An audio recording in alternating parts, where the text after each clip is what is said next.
একটি শান্ত গ্রামে থাকত অয়ন ও মীরা। ছোটবেলা থেকে একসঙ্গে বড় হওয়া এই দুজনের মাঝে গড়ে উঠেছিল এক অদ্ভুত সম্পর্ক। কখনো কেউ কাউকে কিছু বলেনি, তবে চোখে চোখ পড়লেই তারা বুঝে যেত এক অদৃশ্য ভালোবাসার বন্ধনে তারা জড়িত।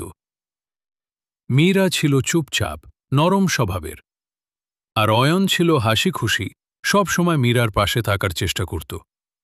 তারা কখনো হাত ধরে হাঁটেনি, কখনো ভালোবাসি বলেনি, তবে গ্রামের নদীর ধারে যখন একসাথে বসত, নীরবতা তাদের সব কথা বলে দিত।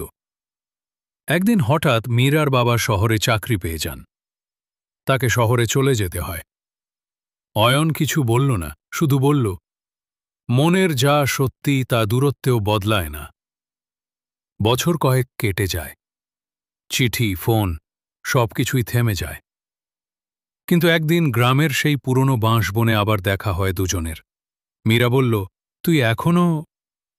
অয়ন হেসে বলল, ভালোবাসা তো চোখে দেখা যায় না, ছুঁয়ে ফেলা যায় না, এটা শুধু অনুভব করা যায় হৃদয় দিয়ে। মীরার চোখে জল, তারা আজও হাত ধরেনি, কিন্তু হৃদয়ের বন্ধন আগের থেকেও গভীর হয়ে গেছে।